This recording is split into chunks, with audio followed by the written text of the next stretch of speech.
दोस्तों CISF constable tradesman के पदों पर बहाली आया हुआ है, जिसका ऑनलाइन फॉर्म भराना शुरू हो चुका है। अगर आप सिर्फ 10वीं पास हैं तो आप इस फॉर्म को भरने के लिए एलिजिबल हैं। दोस्तों 1161 पदों पर बहुत ही शानदार बहाली निकाला गया है। आज के इस वीडियो में आवेदन प्रक्रिया, चयन प्रक्रिया, सिलेबस, कटअप और एज लिमिट और साथ ही साथ कौन कौन लोग इस फॉर्म को भर सकता है, संपूर्ण जानकारी आप सभी को देंगे। चलिए शुरू करते हैं। यहाँ पे देख लीजिए सीआईएसएफ की तरफ से जारी किया गया ये ऑफिशियल नोटिस है। सीआईएसएफ का फुल फॉर्म होता है सेंट्रल इंडस्ट्रियल सिक्योरिटी फोर्स। सबसे पहले हम लोग बात करने वाले हैं यहाँ पे जो ऑनलाइन एप्लीकेशन फॉर्म का जो फॉर्म भरने का जो डेट है वो 5 मार्च 2025 से फॉर्म भरना शुरू हो चुका है और इसका फॉर्म भरने का लास्ट डेट है 3 अप्रैल 2025। सबसे पहले नंबर पर हम लोग बात करने वाले हैं पोस्ट को लेकर के। तो टोटल 1161 पदों पर यहाँ पे बहाली को निकाला गया है, जिसमें लड़का और लड़की दोनों लोग इस फॉर्म को भर सकते हैं। यहाँ पे देख लीजिए ट्रेड वाइड यहाँ पे टोटल यहाँ पे वैकेंसी दिया गया है। टोटल 1161 डिफरेंट ट्रेड में यहाँ पे बहाली को निकाला गया है। ट्रेड को आप लोग को बाद में समझाएंगे, क्योंकि ट्रेड को समझने में बहुत से स्टूडेंट को दिक्कत होता है, तो बहुत ही अच्छे ढंग से और ट्रेड को आप लोग को समझाएंगे। उसके बाद यहाँ पे मेल के लिए 945 यहाँ पे टोटल वैकेंसी है और फीमेल के लिए 103। चलिए हम लोग यहाँ पे देखते हैं नोटिस के माध्यम से। नोटिस में यहाँ पे देख लीजिए मेल के लिए यहाँ पे डिफरेंट ट्रेड है, जैसे कि यहाँ पे कुक का ले लिए एक ट्रेड, ठीक है।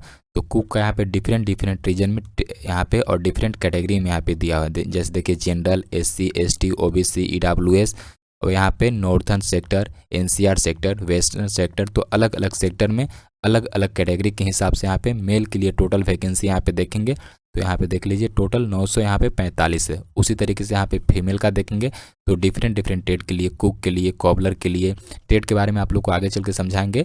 और यहाँ पे डिफरेंट कैटेगरी के लिए और डिफरेंट यहाँ पे सेक्टर के लिए यहाँ पे फीमेल के लिए यहाँ पे टोटल वैकेंसी है 103। और कुछ जो है यहाँ पे एक्स सर्विसमैन के लिए यहाँ पे रिजर्वेशन रखा गया है 113। टोटल वैकेंसी यहाँ पे हो जाता है 1161, ठीक है। उसके बाद हम लोग बहाली का स्टेज के बारे में बात करेंगे। तो 4 स्टेज में यहाँ पे बहाली को निकाला गया है। सबसे पहले नंबर पे यहाँ पे फिजिकल एफिशिएंसी टेस्ट, जिसको पीटी बोलते हैं। उसके बाद डॉक्यूमेंटेशन, ट्रेड टेस्ट और रिटन एग्जामिनेशन। सभी को एक एक करके हम लोग समझेंगे। सबसे पहले नंबर पर यहाँ पे है फिजिकल एफिशिएंसी टेस्ट, पीटी या पीसेट। चलिए सबसे पहले नंबर को हम लोग यहाँ पे समझते हैं। तो पीटी का मतलब यहाँ पे होता है दौड़। सबसे पहले आप लोग का दौड़ कराया जाएगा, ठीक है। दौड़ में सबसे पहले यहाँ पे देखिए मेल कैंडिडेट के लिए यहाँ पे नोटिफिकेशन में बताया गया है कि सबसे पहले आप लोग का जो पीटी में हाइट होता है वो सिर्फ मेल कैंडिडेट के लिए हाइट जो होगा वो जनरल, एससी, ईडब्ल्यूएस और ओबीसी के लिए हाइट 170 सेंटीमीटर होना चाहिए। और चेस्ट जो होना चाहिए जनरल, एससी, ईडब्ल्यूएस और ओबीसी कैंडिडेट के लिए 80 से लेकर के 85 सेंटीमीटर आप लोग का चेस्ट होना चाहिए। और जो मिनिमम एक्सपेंशन होता है वो 5 सेंटीमीटर का होना चाहिए। उसके बाद यहाँ पे फीमेल कैंडिडेट का यहाँ पे बताया गया है कि हाइट जो होना चाहिए जनरल, एससी, ईडब्ल्यूएस और ओबीसी कैंडिडेट के लिए यहाँ पे 157 सेंटीमीटर होना चाहिए। और जो चेस्ट होना चाहिए वो गर्ल्स के लिए यहाँ पे रिक्वायर्ड नहीं होता है। उसके बाद एक बात और आप लोग को जानकारी के लिए बता दें कि बहुत से यहाँ पे कैटेगरी और कुछ स्टेट के लोगों को यहाँ पे हाइट में और यहाँ पे चेस्ट में भी छूट मिलता है। जैसे कि यहाँ पे देखिए कुछ कम्युनिटीज है, जैसे गढ़वालीज है, कुमानीज है, गोरखाज है, डोरगाज है, मराठाज है। ये सब कम्युनिटी के जो लोग हैं यहाँ पे, जैसे सिक्किम यहाँ पे राज्य से बिलोंग करते हैं, नागालैंड, अरुणाचल प्रदेश या मणिपुर या त्रिपुरा, मिजोरम, मलयालम, असम, हिमाचल प्रदेश, कश्मीर या लेह एंड लद्दाख, इन सभी स्टेट से अगर आप लोग बिलोंग करते हैं तो मेल कैंडिडेट के लिए यहाँ पे छूट मिलता है। जो हाइट जो होना चाहिए 165 सेंटीमीटर होना चाहिए और फीमेल के लिए हाइट जो होना चाहिए वो 155 सेंटीमीटर होना चाहिए। वहीं चेस्ट मेल कैंडिडेट के लिए 78 से लेकर के 83 सेंटीमीटर होना चाहिए और फीमेल के लिए यहाँ पे चेस्ट रिक्वायर्ड नहीं होता है। उसके बाद और हम लोग यहाँ पे नीचे आएंगे तो आप लोग जैसे किसी भी यहाँ पे स्टेट से बिलोंग करते हैं, अगर एसटी कैटेगरी है, शेड्यूल कास्ट, जो हाइट होना चाहिए 162.5 सेंटीमीटर होना चाहिए मेल के लिए और फीमेल के लिए 150 सेंटीमीटर। और चेस्ट जो होना चाहिए वो मेल के लिए 76 से लेकर के 81 सेंटीमीटर होना चाहिए और गर्ल्स के लिए चेस्ट यहाँ पे रिक्वायर्ड नहीं होता है। उसके बाद अब आते हैं मेन पॉइंट में। जो पहला यहाँ पे पॉइंट था यहाँ पे पीटी के लिए स्टेज 1। तो पीटी के लिए दौड़ आप लोग को यहाँ पे करना है 1.6 किलोमीटर। सबसे पहले यहाँ पे लड़का के लिए बात करें, मेल कैंडिडेट के लिए 1.6 किलोमीटर आप लोग को कंप्लीट करना है 6 मिनट 30 सेकेंड में। वहीं गर्ल्स को 800 मीटर का यहाँ पे रनिंग कंप्लीट करना है 4 मिनट्स में। तो पहला पॉइंट आप लोग को कंप्लीट हो गया होगा यहाँ पे पीटी के लिए, ठीक है, दौड़ के लिए। दूसरे नंबर पर आता है जब आप लोग को पहला यहाँ पे क्वालिफाई कर जाएंगे आप लोग दौड़, तो दूसरे नंबर पर आता है यहाँ पे डॉक्यूमेंटेशन। तो डॉक्यूमेंटेशन में आप लोग को डॉक्यूमेंट्स कुछ अभी से तैयार करके रख लेना है। जैसे एससी कैटेगरी के लिए से बिलोंग करते हैं तो आप लोग को जाति प्रमाण पत्र बना करके रख लेना है। एससी एसटी वालों के लिए, ओबीसी से बिलोंग करते हैं तो एससी एनसीएल जो होता है नॉन क्रिमिनल सर्टिफिकेट, उसको आप लोग को बनवा करके रख लेना है। ईडब्ल्यूएस से बिलोंग करते हैं तो ईडब्ल्यूएस सर्टिफिकेट आप लोग को अभी से बनवा करके रख लेना है। और जब डॉक्यूमेंट वेरिफिकेशन के लिए जाएंगे तो वहाँ पे क्लास 10 का मार्कशीट या जो भी मार्कशीट वगैरह होता है, क्लास 10 का मार्कशीट खास करके वो ओरिजिनल आप लोग को मांगा जाएगा। तो मेन जो है अभी डॉक्यूमेंटेशन में मेन अभी जो है कि एससी एसटी के लिए जाति और एनसीएल वगैरह सब कुछ बना लेना है, ठीक है। ये दूसरा पॉइंट कंप्लीट हो गया। तीसरे नंबर पर आता है यहाँ पे ट्रेड टेस्ट, ये सबसे इंपॉर्टेंट है यहाँ। चलिए ट्रेड टेस्ट को यहाँ पे समझते हैं। ट्रेड में सबसे पहले आप लोग यहाँ पे देख लीजिए बहुत सारा ट्रेड दिया हुआ है। सबसे पहले यहाँ पे देख लीजिए कुक का है, कोबलर का, टेलर का, बार्बर का, वाशरमैन का, स्वीपर का है, पेंटर का है, कारपेंटर का है, इलेक्ट्रीशियन का है, माली का है, वेल्डर का है, चार्जर मैकेनिक का है और अटेंडेंट का है। सभी को एक एक करके समझते हैं। चलिए ट्रेड को समझाने से पहले एक बात और आप लोग को बता देना चाहते हैं यहाँ पे कि सबसे पहले आप लोग को यहाँ पे जो फिजिकल होगा, जब फिजिकल में आप लोग पास हो जाएंगे, जैसे दौड़ होता है, दौड़ में आप लोग पास हो जाएंगे तो उसके बाद डॉक्यूमेंट वेरिफिकेशन के लिए बुलाया जाएगा जिसमें क्लास 10 का मार्कशीट, जाति प्रमाण पत्र वगैरह मांगा जाएगा। उसके बाद होता है ट्रेड टेस्ट।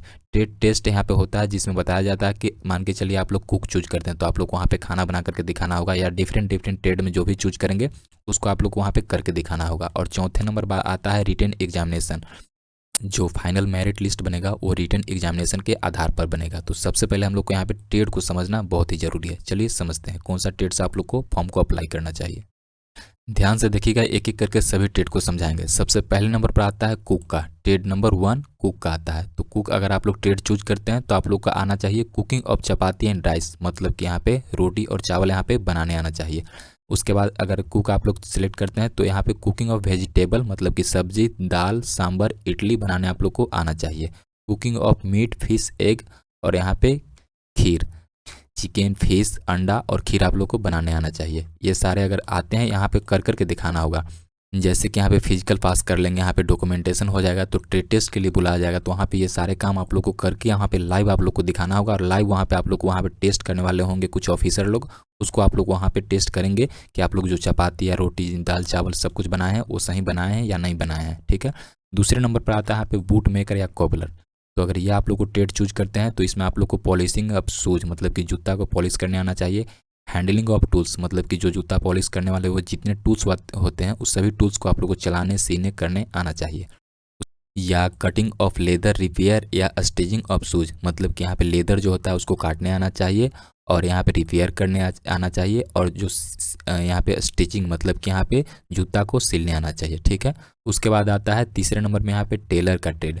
तो टेलर आप लोग सिलेक्ट करेंगे तो यहाँ पे taking measurement of the personal, मतलब कि यहाँ पे टेलर चूज करने पर पहला में है कि कपड़ा को यहाँ पे नापने आना चाहिए, दूसरा में यहाँ पे कटिंग ऑफ क्लॉथ, मतलब कि कपड़ा को काटने आना चाहिए, और तीसरा में यहाँ पे है स्टिचिंग ऑफ यूनिफॉर्म। ये सब आप लोग को जब ट्रेड टेस्ट के लिए बुलाया जाएगा तो लाइव आप लोग को वहाँ पे करके दिखाना होगा, ठीक है। चलते हैं चौथे नंबर पर। चौथे नंबर पर आता है बार्बर का। तो बार्बर में आता है handling of tools, hair cutting और शेविंग, मतलब कि जो भी टूल्स है उसको हैंडल करने आना चाहिए। यहाँ पे बार्बर मतलब कि होता है नाई।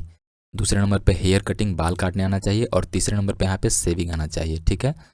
पांचवें नंबर पर होता है वाशरमैन, मतलब कि जो धोबी का काम होता है कपड़े वगैरह धुलने का वो। जैसे कि पहले नंबर वॉशिंग क्लोथ, कपड़ा को धुलने आना चाहिए। आयरनिंग ऑफ खाकी कॉटन यूनिफॉर्म, मतलब कि आयरन करने आना चाहिए। जो खाकी यूनिफॉर्म होता है कॉटन का यूनिफॉर्म, उसको आप लोग को आयरन करने आना चाहिए। और तीसरे नंबर पर यहाँ पे सी में ironing of the woollen terry cotton uniform, जो भी यहाँ पे कॉटन यूनिफॉर्म होता है उसको आप लोग को आयरन करने आना चाहिए। छठे नंबर पे यहाँ पे आता है स्वीपर। स्वीपर का काम होता है स्वीपिंग, क्लीनिंग ऑफ टॉयलेट्स और क्लीनिंग ऑफ। सातवें नंबर ट्रेड में आता है यहाँ पे पेंटर। पेंटर चूज करने पर पेंटर का सभी काम आना चाहिए, जैसे नॉलेज ऑफ कलर, सभी कलर का आप लोग का यहाँ पे नॉलेज होना चाहिए। पेंटिंग आप लोग को आना चाहिए, साइन बॉर्डर वगैरह करने के लिए कहाँ बॉर्डर पे कौन सा पेंट आप लोग को इस्तेमाल करना है, और यहाँ पे पेंटिंग या ड्राइंग वगैरह सब कुछ आना चाहिए। पेंटिंग का काम मतलब कि सब कुछ आना चाहिए।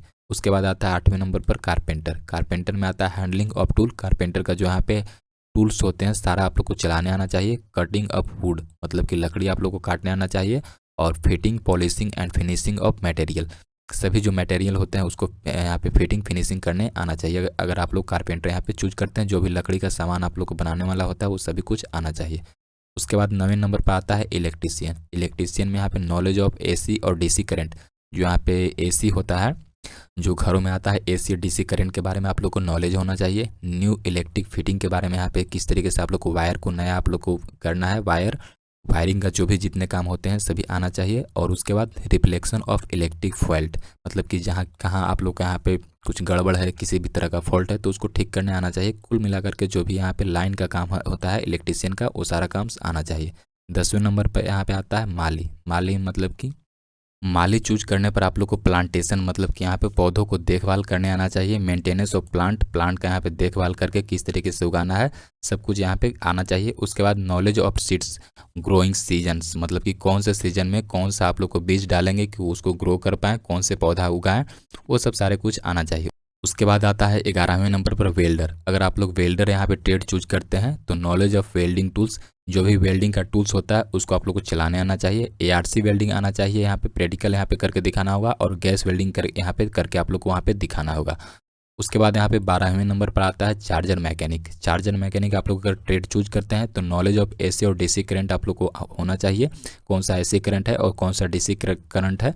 उसके बाद यहाँ पे नॉलेज ऑफ वोल्टेज रिसीविंग या डिस्ट्रीब्यूशन कंजप्शन, जो यहाँ पे वोल्टेज नापने वाला यहाँ पे होता है, उसको कितना उसमें रिसीव हो रहा है, कितना डिस्ट्रीब्यूट हो रहा है, उसको चलाने आप लोग को आना चाहिए, उसका आप लोग को नॉलेज होना चाहिए। सी नंबर में आता है नॉलेज ऑफ स्विच बोर्ड और फॉल्ट अटेंडेंस, मतलब कि यहाँ पे चार्जर मैकेनिक यहाँ पे चूज करने पर स्विच जो बोर्ड का काम होता है उसको, और फॉल्ट या कुछ भी होता है तो वो सारे काम आप लोग को चार्जर मैकेनिक यहाँ पे आना चाहिए।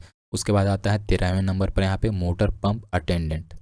पंप के बारे में आप लोग को नॉलेज होना चाहिए, मोटर के बारे में नॉलेज होना चाहिए, और यहाँ पे मोटर को रिपेयर करने आना चाहिए यहाँ पे, अगर आप लोग मोटर यहाँ पे ट्रेड चूज करते हैं तो ठीक है। अब आप लोग के मन में यहाँ पे क्वेश्चन आ रहा होगा कि क्या हम लोग एक से ज़्यादा यहाँ पे ट्रेड चूज कर सकते हैं, तो बिल्कुल नहीं। आप लोग कोई एक ही ट्रेड चूज करें जिस आपको काम को अच्छा से करने आता है। जैसे किसी को कुक का काम करने आता है तो सिर्फ कुक का ही यहाँ पे चूज करेगा, सिर्फ एक ही करना है। फॉर्म भरते टाइम सिर्फ एक ही ट्रेड का यहाँ पे सिलेक्शन करना है, और उसी ट्रेड का आप लोग को वहाँ पे टेस्ट लिया जाएगा, और उसी में आप लोग को वहाँ पे जॉब लगेगा। तो जो काम सबसे अच्छा से आ रहा है आप लोग वही ट्रेड को चूज करेंगे। जैसे किसी को खाना बनाना आ रहा है तो कुक यहाँ पे चूज करेंगे, किसी को पेंटर का काम आ रहा है तो पेंटर चूज करेंगे, कोई इलेक्ट्रीशियन चूज करेंगे। तो आप अपने अनुसार इसको चूज कर सकते हैं, ठीक है। यहाँ पे तीसरा नंबर यहाँ पे पॉइंट कंप्लीट हो गया। जब टेस्ट में भी आप लोग यहाँ पे पास हो जाएंगे तो चौथे नंबर जो आता है फाइनल और written examination. Final merit list जो बनेगा वो रिटन एग्जामिनेशन के आधार पर ही बनेगा। चलिए जानते हैं रिटन एग्जाम कैसे होगा।